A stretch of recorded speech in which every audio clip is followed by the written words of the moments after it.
Hey everybody, I'm Kirby Bridges. Welcome to our very first episode of Open Stance. We're going to be talking about all sorts of tennis banter and tomfoolery alongside my friends, colleagues, and tennis pros, Ian and Ira of EssentialTennis.com. What up? So today what we're going to be talking about is the WTA Frankenstein. A couple weeks back we released a video of the best male tennis player of all time, going through 7 different categories, and now in order to do justice we are going to go through the women. So the categories are the forehand. First of all, can I just say, just the concept of a female Frankenstein is just scary to me. Can I just say that? Isn't it scary? It's a monster. It's scary for both sexes. True, but just throwing it out there. Sorry, go ahead. Yeah, just throwing it out there. All right, so categories are forehand, backhand, serve, net game, mental, craftiness, and movement. Wow, by memory. Nice job. Thank you. So we're going to be going through each category and giving you our pick for who's the greatest of all time. In that category. So this is not a discussion of overall greatest of all time. There was some confusion on that with the original Frankenstein. Oh yeah, we don't want that. Yeah, individual elements. So we're putting together our monster. All right, what's up first? Okay, up first, let's go with the forehand. Ira, would you like to start? Yeah. Contrary to popular belief amongst the three of us, I was going to roll with Serena Williams because she's amazing. But I'm going with my girl, Ana Ivanovic. I think out of all the things that she has gone through in her career and changed, her forehand has been like her most secure and safe shot. She's never had a huge problem with it. I will admit that she has a pretty big backswing, which can lead to some late timing on faster surfaces, but overall she hits the ball very cleanly. She doesn't miss-hit the ball a lot, which in my opinion, if you can hit the ball cleanly, I'll take that every time versus just a huge fast accelerated swing that could provide miss-hits. But she also is able to use spin well. She can slice the ball very well. She can hit with a variety of topspins. She can hit a flat forehand. So I'm rolling with Ana Ivanovic for forehand. So if you could hit one WTA forehand across all eras, it would be Ivanovic. Greatest of all time. Wow. In my opinion. Have fun with that one in the comments, everybody. Kirby? Good choice. So I am going to go, now I promise here that with the rest of my categories, for the most part, I am not quite so obvious, but for the forehand, I'm picking Serena's in the dogfight. I think it's for obvious reasons. Her forehand is just unstoppable to me. Unless she's off. But when Serena's off, her game is still up here compared to most players. So I'm picking Serena all day. Yeah, I picked Serena too. I picked Serena for forehand and just one other thing. And honestly, for the other ones, I felt pretty good about my pick. But for forehand and one other, I just had to go with Serena. It's just such a dominant shot, such a powerful and athletic shot. I liked your points actually about variety, Ira, with Ivanovic. But I mean, if I had to pick one swing, it's got to be that. All right, so the score is 2.5 because I halfway picked Serena. All right, so we pick officially Serena then for the forehand, right? Yeah. Okay. 2 out of 3 for Essential Tennis. Okay. All right, what's up next? Okay, next, let's go to the backhand. Backhand. Who's going? You go. All right, so I'm going to kind of go in the same vein on the backhand side as I did with the men's side. On the men's side, I picked Guga for... Well, I know where you're going with this. For aesthetic reasons, like stylistic, and also effectiveness, not just stylistic. So kind of in that same line of reasoning, I just love a good one-handed backhand. I know it. So I had to go with Henin. I love it. Had to go with Henin for if I could hit one WTA backhand of all time, it would be Justine Henin.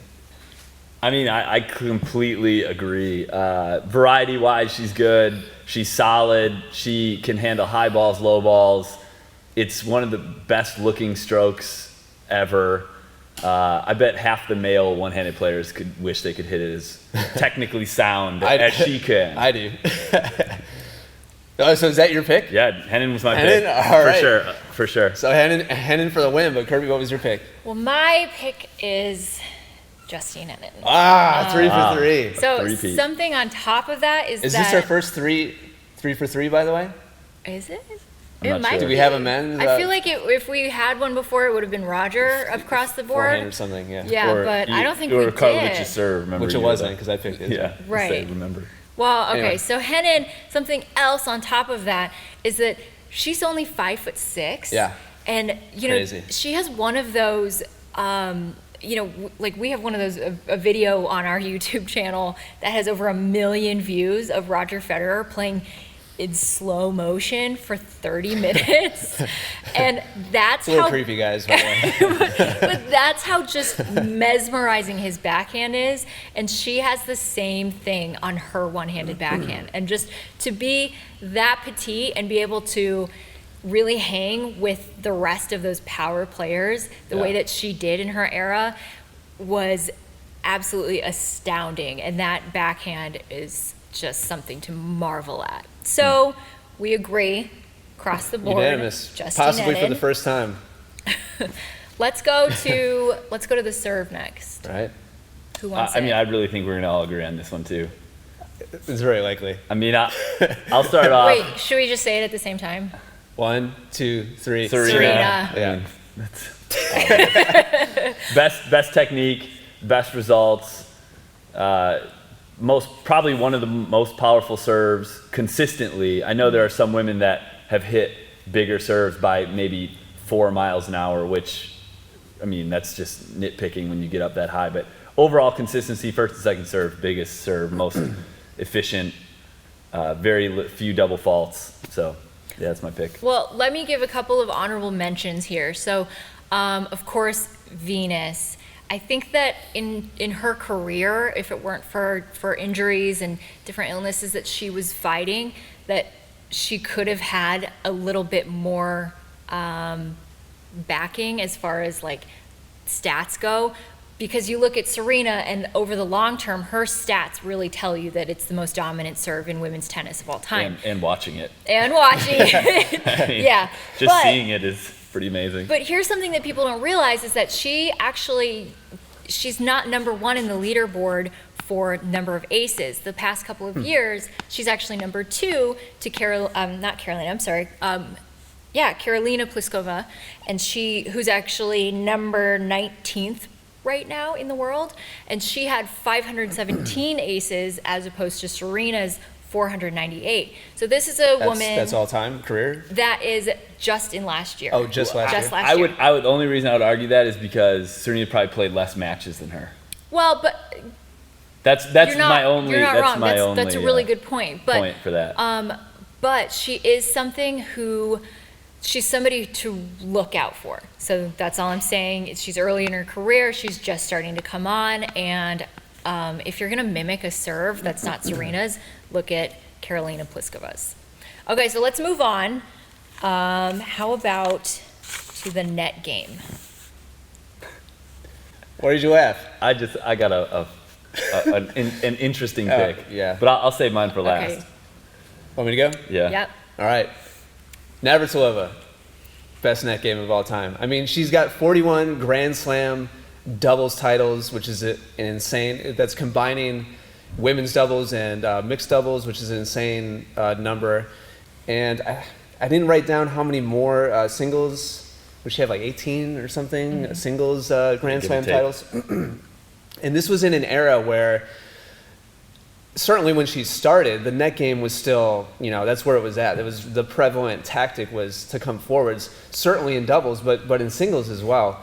And I've actually played a set of doubles against Martina as well, so I can vouch for her hands. So yeah, just based on records alone, wins, Grand Slams, and her style, I just have to go with Navratilova for best net game of all time. I totally agree with you there.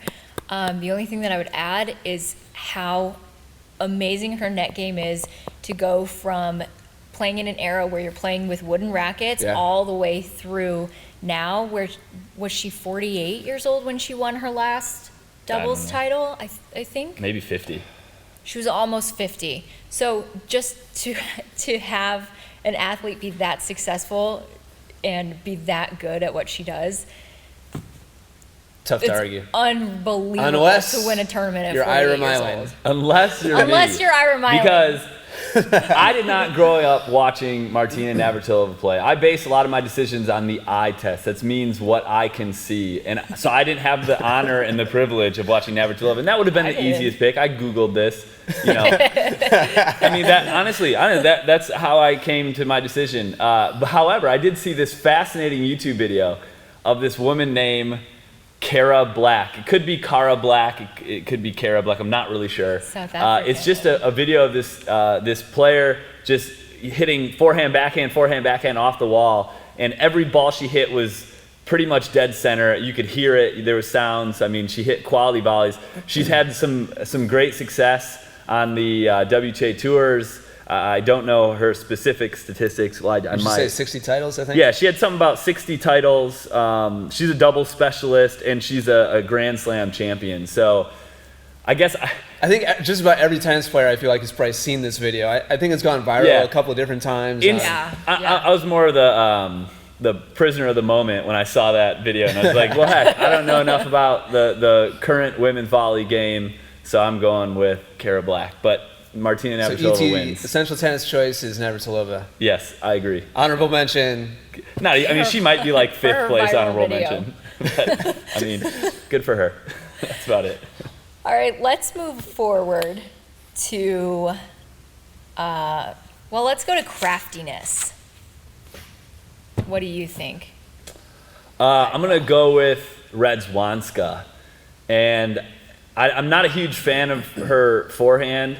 However, I think she slices well, she defends well, she plays smart, she uses drop shots appropriately, and finds ways to kind of wrong foot and discombobulate her opponents. Radwanska is my honorable mention, but to me, you can't get any better than Martina Hingis when it comes to the level of craftiness. So there's nobody, in my opinion, who's smarter on court than Martina Hingis and who outwits her opponents anymore. Radwanska is somebody who has, of course she has so many utility shots and she's so creative, but Martina Hingis is somebody who stays in the game and she's going to win it at all costs and just stay out there and figure it out. She's now more of a doubles player, though. Well, now she is because she had her own troubles with injury and drug use during her career, and so she retired early and made a couple runs at it again, but never successfully. There was always a hiccup. But now that she's back, to be a successful doubles player, you have to be really crafty. And now she's number one in the world with Sonia Mirza, and they just win everything that they play in.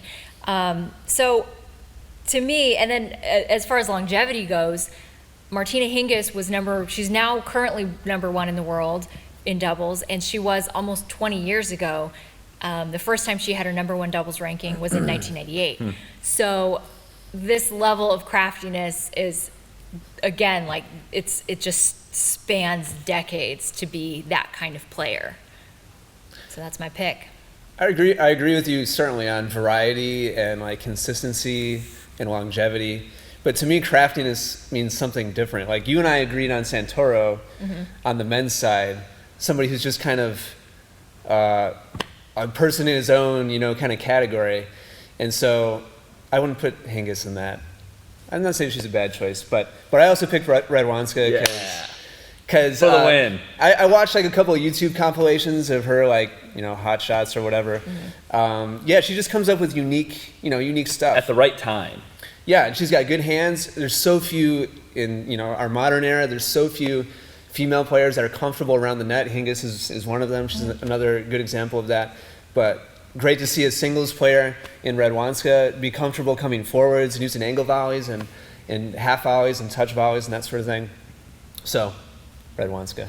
Nice. Is this 4 in a row that we came to, not unanimous, but But a majority. yeah, majority. Yeah. Wow. I think so. All right. I have a feeling movements we're going to get there too. I don't know. We'll see. Yeah, I don't know. Okay. All right, let's talk about. Got two more, right? Let's save movement for last. Yeah, let's talk about the mental game. Who, if you were building your tennis female Frankenstein, who would you choose for the mental game? Serena Williams. Oftentimes she can appear very whiny and unhappy on the court, but that girl's got fight. She's relentless, she's dominating, and quite frankly, I'm a little bit surprised at myself I didn't pick her for more of the categories. I was disappointed in himself for not going all Serena. I mean, she would Now be you the regret ultimate- it now, don't you? She would be the ultimate tennis woman WTA Frankenstein. Frankenstein. I mean, Oh my God. all put together, yes, for sure. Yeah, I wish you would have just sat here in your sunglasses and said Serena. All right, Kirby, who you got? Okay. Okay. Keep in mind, this is Oh boy. my. It's like one of those, I don't mean to be disrespectful. Yeah. But I'm about to be disrespectful. Okay, so this is my pick for my lady monster. Wait, is this your pick or no? I'm just kidding. Shut up, Ira. Okay, so Kim Clijsters is my pick, and I admire her because she has this incredible amount of balance that I really look up to. So I think that she's an amazing fighter on the court, but I think that she's also somebody who maintains a really positive attitude, and she's always just somebody to look to when it comes to sportsmanship.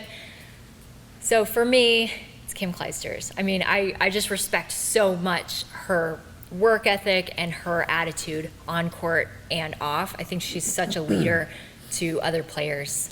So that's my pick. All right. We're going to need the audience to help us out with this one because we're not going to agree for the first time. I'm kind of curious about this. So, similar, again, same line of reasoning for me as with the men. I really appreciate level-headedness, somebody who's very reliable. Serena has a lot of fight, but she's so volatile. Like, she can have really big ups and downs. And so, I mean, I'd probably pick her to, like, go into a bar fight with me. But as far as, like, mental toughness, like, same thing with Nadal. Like, he's had, his slump recently. But anyway, so I picked Sampras on the men's side. Oh, I think I know where you're going. Can I guess? Sure. Lee Na. No. Dang it. So on the women's side, all-time mental toughness, not only because of just level-headedness, but number of singles Grand Slam championships. Oh. Steffi Graf. Oh. Steffi Graf. 22, Yeah. more than Serena, by the way. Second all-time, only to Margaret Court. There's just something about being by yourself out there, still having that level-headedness and that calmness, that coolness, not flying off the handle on a regular basis. Steffi Graf is my choice. That is an amazing choice. I think this is the one that, in most of the other categories, you could really like break it down technically. Stats or... Yeah, to stats and numbers. But I love this category because I think it's a reflection of each one of us and what we admire in playing styles and how you compose yourself on court. Yeah. Because I like somebody who's fiery on court. And when I was playing, I love getting pumped up and getting the crowd into it and just But you really, pick really getting into Clijsters it. is pretty Like laid back, even though. keel. Yeah, but she's still a fighter and she still shows it. So I think that's more of a strength. And even though Steffi's an amazing choice, I can't argue with that. It's I just would. not my style. So you got to let us Are know. you changing your answer or something? Yeah. No, I'm not changing my All answer. right. So we need to My go with monster. audience vote then. Let us know in the comments down below who your pick is for mental toughness. And that leaves movement. Yeah. Who wants to go first? I mean, I'll go first. Kim Clijsters. Oh. She can do the splits. I mean, she can get to virtually any ball. Like, she's pretty amazing. I will say I haven't really put in a large amount of time studying the WTA movements. Serena can do the splits. But I Googled it, and Kleischer came up as number one. So I will just roll with Kleischer's, because she was like, I feel like she was one of the first women that truly like slid on the court.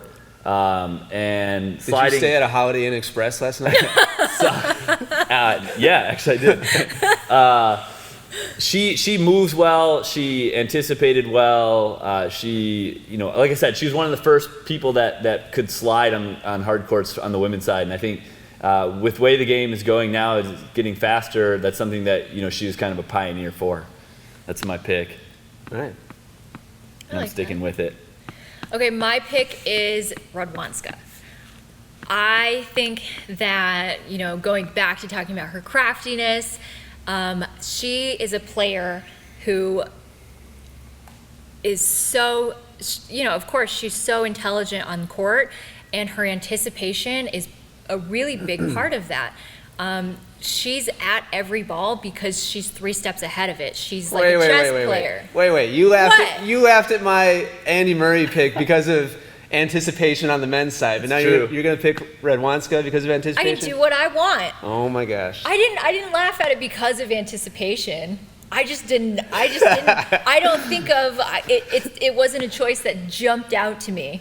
Okay, fair enough. That's your pick. All right. I'm sorry. Respect the pick. Continue. Yeah, respect the pick, Ian. Put some respect on that pick, Ian. You didn't respect mine, so I'm just dishing it right back. After All right, your yours. movement. No, Yours. Oh, wow. Kirby's done. Awkward. So, all right, so my pick, who did you pick again? Kleischer's, yeah. So, my pick is Venus Williams. Oh, yeah. Athletic like Serena, but I really like the kind of the long lankiness that she has. Her legs are this long. Yeah, she covers the court really, really effortlessly, really smoothly. She just kind of glides across the court, which I appreciate a lot.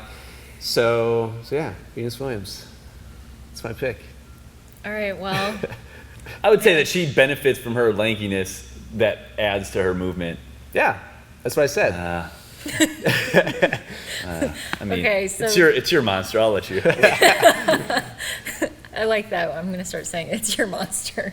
All right, so you're going to have to duke it out in the comments below on that last one.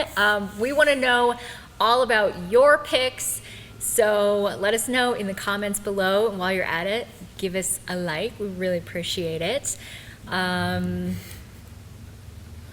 Thanks for watching.